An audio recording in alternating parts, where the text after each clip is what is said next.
போக்குவரத்து கழகம் சார்பில் பொதுமக்கள் பயன்பெற வகையில ஒரே நாள்ல 9 நவகிரக கோயிலை சுத்தி பார்க்கிற மாதிரி சிறப்பு பேருந்து ஏற்பாடு பண்ணியிருக்காங்க.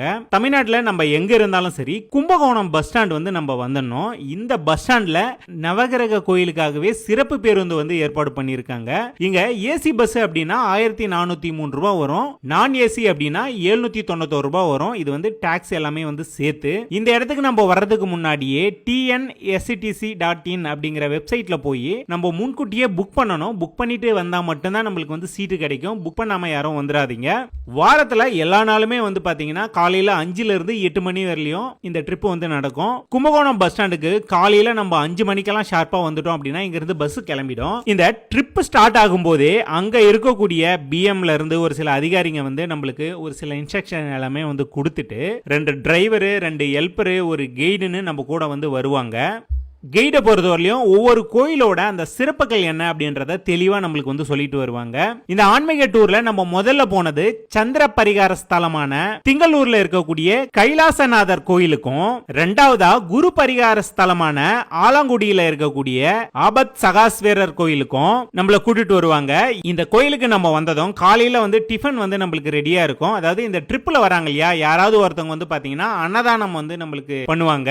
காலையில சாப்பாடு நம்ம இங்கேயே சாப்பிட்டுருவோம். அடுத்ததா ராகு பகவானோட திருநாகேஸ்வரத்துல இருக்கக்கூடிய நாகநாத சுவாமி திருக்கோயிலுக்கும், நாலாவதா சூரிய பகவானோட சூரியனார் கோயில்ல இருக்கக்கூடிய அருள்மிகு சிவசூரிய பெருமாள் திருக்கோயிலுக்கும், அஞ்சாவதா சுக்கிரஸ்தலமான கஞ்சனூர்ல இருக்கக்கூடிய அருள்மிகு அக்னீஸ்வரர் திருக்கோயிலுக்கும், ஆறாவதா செவ்வாய் வைத்தீஸ்வரன் திருக்கோயிலுக்கும் நம்மள கூட்டிட்டு போய் சுத்தி காமிச்சிருவாங்க. இந்த கோயிலுக்கு பக்கத்துல இருக்கக்கூடிய ஒரு ஹோட்டல்ல நம்மளுக்கு மதிய சாப்பாடும் தருவாங்க. அதாவது மதிய சாப்பாடை பொறுத்தவரையும் இந்த ட்ரிப்ல வராங்க இல்லையா, அவங்க யாராவது ஒருத்தர் பாத்தீங்கன்னா ஸ்பான்சர் நம்மளுக்கு பண்ணிடுவாங்க. சோ மதிய சாப்பாடும் நம்ம பே பண்ணி சாப்பிட தேவையில்லை. சாப்பாடை பொறுத்தவரையிலும் இந்த ட்ரிப்ல நம்மளுக்கு இன்க்ளூட் கிடையாது. ஆனா யாராவது ஒருத்தர் அன்னதானம் பண்றதுனால சாப்பாட்டு செலவும் நம்மளுக்கு மிச்சமாயிடும். அப்படி இல்ல அப்படின்னா நீங்களும் அன்னதானத்துல கலந்துக்கலாம். இந்த ட்ரிப்ல வரவங்களுடைய வாழ்த்துக்களும் நீங்க போகக்கூடிய அந்த கோயில்ல இருக்கக்கூடிய கடவுளோட அருளும் கண்டிப்பா உங்களுக்கு கிடைக்கும்.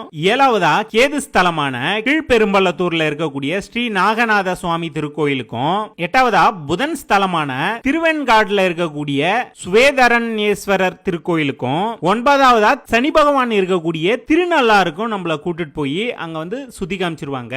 நம்மளுடைய ட்ரிப் காரைக்காலில் இருக்கக்கூடிய இந்த திருக்கோயில்ல முடிஞ்சிரும். இங்க இருந்து நம்ம கும்பகோணம் பஸ் ஸ்டாண்ட் போறதுக்கு நைட்டு 8 மணி ஆயிடும். இந்த ட்ரிப்பை பொறுத்தவரையிலும் தமிழ்நாடு போக்குவரத்து கழகம் சார்பில் ரொம்ப சிறப்பாவே ஏற்பாடு பண்ணி தராங்கன்னு தான் சொல்லணும். ஏன்னா வந்த எல்லாரையும் ஒவ்வொருத்தரையும் பார்த்து தான் அவங்க கூட்டிட்டு போய் சுத்தி காமிக்கிறாங்க.